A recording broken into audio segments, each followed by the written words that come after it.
All right, this video is gonna, I don't know what part this is, but this is part of our review on polynomials. And this video is going to focus on how we solve and graph quadratic inequalities such as these. All right, no matter how you do it, the first thing you have to do is factor this, all right, so we can find the x-intercepts, so we can find the zeros. This is the difference of two squares. So how will this factor down, you guys? X plus 5, x minus 5. Okay? So of course, I'm going to go ahead and find the x-intercepts, but whoa. I'm going to find those x-intercepts by setting these equal to 0. So if I go x plus 5 equals 0, x minus 5 equals 0, that's going to give me x equals -5 and x equals +5. So these are my two x-intercepts. Okay, so let's go ahead and put them on our number line. Go ahead and include 0 on your number line. So then I'll have -5 will be like over here, +5. Okay. Are these going to be open circles or closed circles? Open. Yeah, they're going to be open because this is greater than, not equal to. If this had a little equal to line under it, then it would be closed circles. Okay? Let me talk mostly to Kyle since he was absent yesterday. Okay? So open circles when it's just like greater than or just less than. So we'll put an open circle here and here. Now, real quick, from here, I want to show you how you can get the answers graphically. If you're a visual thinker, I want to show you how you could get the answers in like under a minute without all the pluses and minuses, okay? And I'm going to let you do this, I guess, but you just have to be careful about how you do it. This is a parabola. Is this an upward-facing parabola or a downward-facing parabola? Upward. This is an upward-facing parabola. Okay, so what you can do is draw yourself an upward-facing parabola. I better zoom out a little. Just draw yourself an upward-facing parabola through those x-intercepts. Okay, so I'm going to use my crazy green color. All right, so here's your parabola is doing something like this.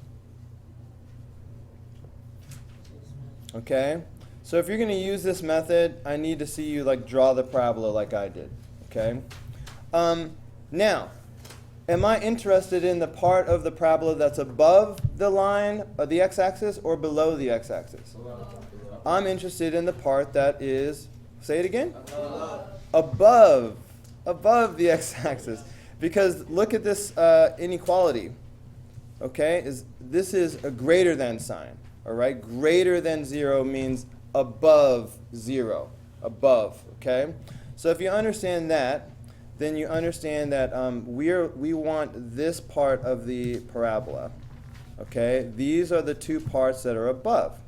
Now remember, when we do these problems, 9 times out of 10, it either turns out to be an inner graph like this, or it turns out to be an outer graph like this. There are a couple rare exceptions that we haven't even seen yet. But 9 times out of 10, it's either an inner graph or an outer graph, okay? Now, look at how the parabola and what we've highlighted. Does this look like it's about to be the inner graph or the outer graph? Outer, okay? You see the two branches, one leaning to the left and one leaning to the right. It's very clear. So if you understand that we're doing the part above the line, then you can just immediately go, okay, so it's going to be like this part and this part. All right? Without all the test cases and all that, just boom, okay? And let me just follow through and show you, because then we could go from there and write the actual solution. So there's your graph, and you could say, in interval notation, you would say -∞ to -5. Will I put a round or a square bracket right now? Round. Round, open circle, so round. When it's open circle, we keep it round. Okay? And then here we'll go 5 to infinity. and again round. I need something here in the middle, remember? Or. I need that, well, for interval notation, it's the union symbol, U. But we also have to be familiar with inequalities. So let me do the inequality version real quick. This left branch, this is x is this greater or less than? Less than. Yeah, it's going to the left, so x is less than -5. And here's where I say or. And this other arrow over here, these are x values that are greater than 5. So that purple is how you would say it as an inequality. You can do it either way, but if there's multiple choice, okay, you have to be prepared for me to give you either way. Does that make sense? But I'll let you give it to me either way. So boom, that's the answer. Okay? So you can get the answer without all the pluses and minuses and stuff. But if you do it this way, just show me, just lightly draw that parabola and show me that oh, I'm doing the part above or something. Does that answer your question? Yeah. All right, but I am going to go back and do it the other way right now. Okay, so here's how we would do it graphically. So that was for my visual people. For this is for my non-visual people. Okay, we have just divided this number line. Let me just go back and start over. Okay, with these zeros that we found, okay, here and here, we have divided the number line into 3 parts. We have this part to the left of -5, we have a part between positive and -5, and we have a part to the right of -5, of +5. Okay, we have those 3 zones. Yes. All right, so I need a test value in each one of these zones. All right, so I like to make a little chart like this. So what test value would you use in the yellow zone? -6 would be good because that's to the left of -5. What about the middle zone here? 0. All right, 0 is always good to use. What about the red zone over here? Okay, like x equals 6 would be good to use. Okay, so let's do these test values. I like to use the factored form, so x plus 5 times x minus 5 to plug into. So x plus 5 times x minus 5 is greater than 0. If I plug in -6, that gives me -6 plus 5 times -6 minus 5. That gives me -1 times -11. That gives me +11. All right, is 11 greater than 0? Yes. So you put a big old yes, 11 is greater than 0. That means x equals -6 is a solution. But that means all of these yellow values are solutions. So we will show that all of the yellow values are solutions by drawing an arrow here. Okay, and then we'll do the same thing with the other 2 zones. So if I do the x equals 0, so again I had x plus 5, x minus 5 is greater than 0. If I let x be 0, then I've got 0 plus 5, 0 minus 5. But that's just 5 times -5. And that's -25. All right, is -25 greater than 0? No. No, it's not. So that means 0 is not a solution. That means none of the blue values are solutions. So I just leave that whole zone blank because there are no solutions there. Okay, and then one more time with the x equals 6 test value. Okay, so I've got x plus 5, x minus 5 greater than 0. So if I put in 6, that's 6 plus 5, 6 minus 5. Okay, so that's 11 times 1. All right, is 11 greater than 0? Yes, of course, 11 is way bigger than 0. So that means 6 is a solution, which means all of these values over here are solutions. And again, I will show that with an arrow. Okay? And then we have to write our solution. So in interval notation, let me change colors. Sorry. Okay. If I do interval notation for the left branch, I'm going to say negative infinity to negative 5. Up, round. See what I almost did there? And then we use union. And then the right branch goes from 5 to infinity. Okay? Or I could have written it as an inequality, like we already said. For the left branch, that's x values less than negative 5. For the right branch, it's x values greater than positive 5. Okay? That's it. Any questions about whatever number this is? 25. Number 25. So number 26, same thing. First thing we have to do is factor this down so we can get the x-intercept. So x squared is x times x. I look at that 12, I'm thinking, is it 3 times 4? Is it 2 times 6? Is it 12 times 1? Okay, what do you think? 3 times 4? All right, I'm looking at the 7. 3 times 4 is sounding real good. Inner, I have 3x. Outer, I have 4x. If I want a negative 7, both of these would have to be negative. Okay, that would be negative, negative. Is that going to give me a positive 12, you guys? No. Yes. Yes, because a negative times a negative is a positive, so that works out just fine. So we have factored it correctly. Is that okay if the 4 is in the first? Yeah, it does. The order of the parentheses doesn't matter. Okay. Now, so that means if I set these equal to 0, like so, that's going to give me my x-intercept. So x equals 3 is one of my zeros, and x equals 4 is the other one. Let's go ahead and record that on our number line. Okay, this is in the way. Dink, dink. I already forgot what it was. Oh, so we have 3 and 4. So I'm going to put 0 over here somewhere. All right, I'll put 0 over here. That leaves room for me to put 3 like here and 4 like here. All right, am I going to do open circles or closed circles this time? Close. Yeah, because it's or equal to, and these values, the 3 and 4, are where it equals 0. They will be included because we want the equal 0 numbers. So we will include them by using closed circles. Okay, so I'm going to have a closed circle right here and a closed circle right here. And again, it's probably either going to be an inside graph like this, or it's going to be an outside graph like this.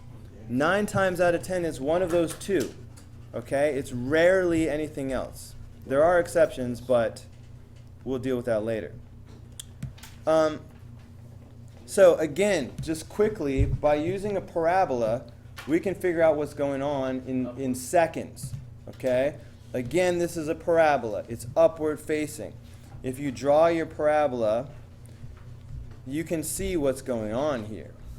I think we all see what's going on here. What's going on?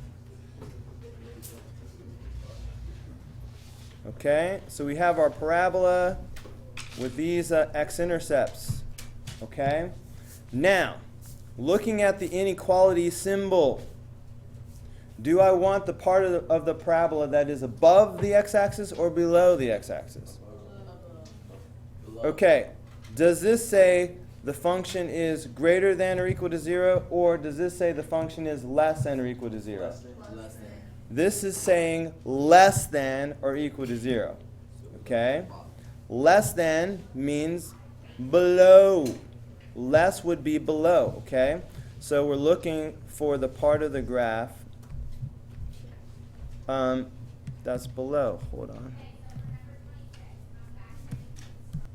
on. So we're talking about this part of the graph right here, the part that's below the x-axis. Okay, so is this going to be the inside graph or the outside graph? So it's going to be the inside graph. Okay, so we know it's going to be the inside graph. Okay, so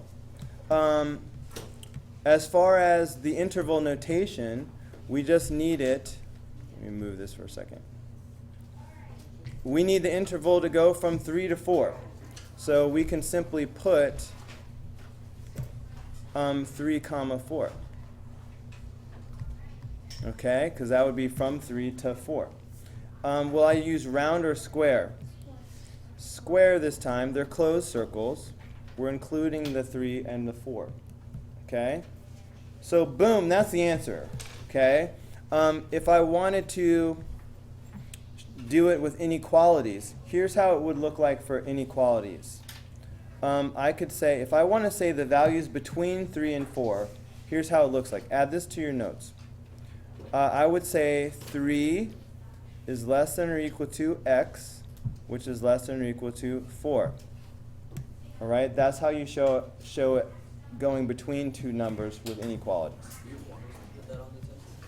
I don't care which one you put if I just ask you the question, but it could be multiple choice, okay? And I might do either one, and you need to know like which one to pick, okay? All right, let's go on. I think you get the thing about the test value, so I'm not going to go through that again.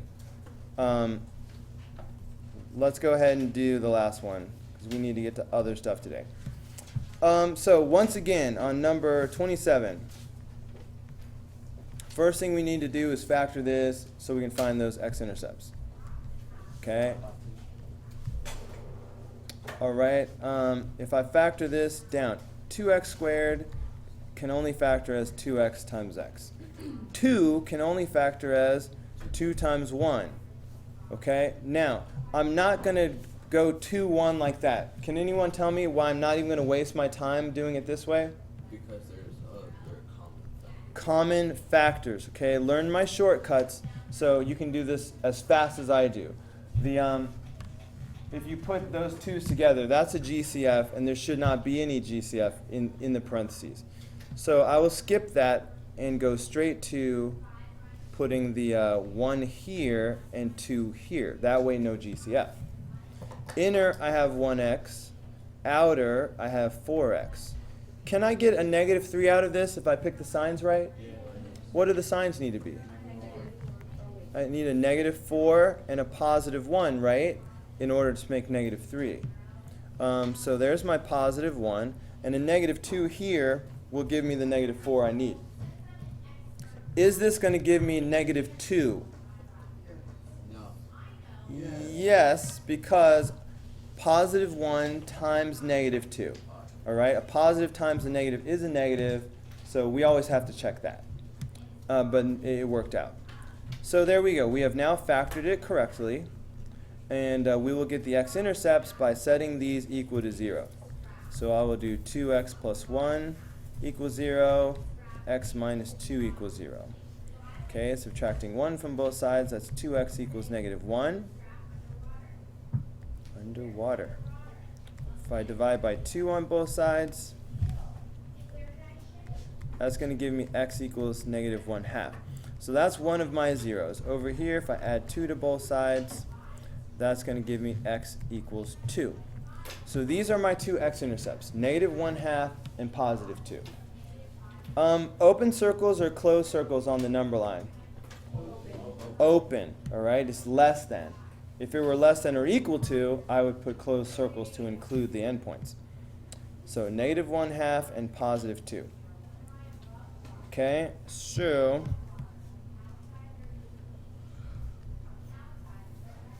all right, so here's 0. Okay, so here's negative 1/2. And here's positive 2. Okay, and like you said, I'm going to do open circles. Okay, one more time. We can solve it from here graphically in seconds. Because this is a parabola. And once again, it is an upward-facing parabola because of the way it is positive. Is it always an upward? Nope. I could have easily given you a negative 1. No problem. Okay, this is upward-facing because it's positive. So I will just graph myself an upward-facing parabola real quick. All right, so here it is. And again, if you want to use this method, then just show me the parabola, just like I'm doing. Do this on your test if you want to use this method. Okay? Do I want the part of the parabola that is above the x-axis or below the x-axis? Above. All right. How do you know, Christian? By this, if it's equal to, or less than or equal to, it would be. It's not about the equal to portion of it. It's about whether it's less than or whether it's greater than. That's what makes a difference, okay? So is this less than or greater than? This is less than.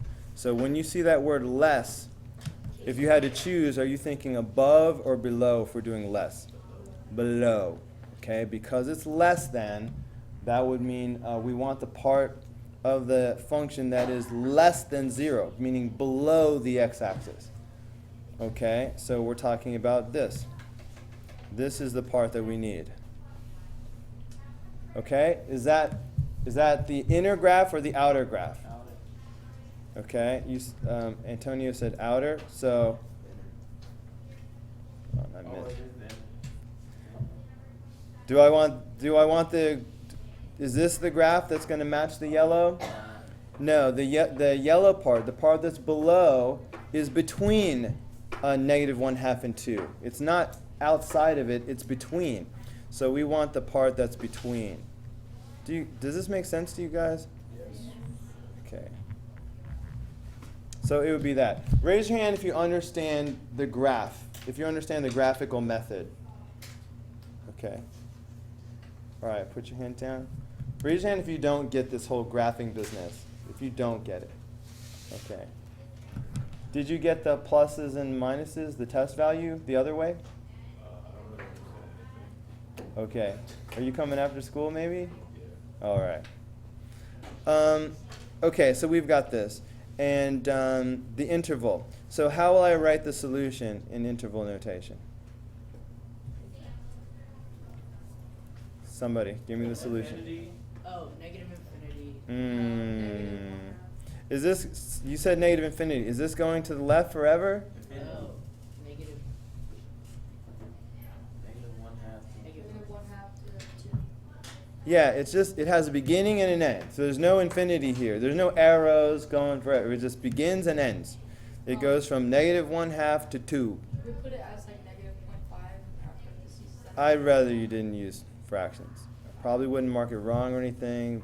Just, it makes me uncomfortable. -1/2 to 2. Okay? Does anyone remember how I would do it with an inequality? X is greater than negative. Negative 1/2 is less than or equal to x, and then x is less than or equal to 2. Or just less than. In this case, just less than, because looking at the symbol, it was just a less than sign, okay? But yes, if you want to go between two numbers using inequalities, you just put the two numbers on the end and put the x in the middle with less than signs around it, okay? I'll accept either one of those, but that's the answer. So that's it for number 27. All right, so that was a super long video. So I'm going to end that there. And I'll see you on the next video.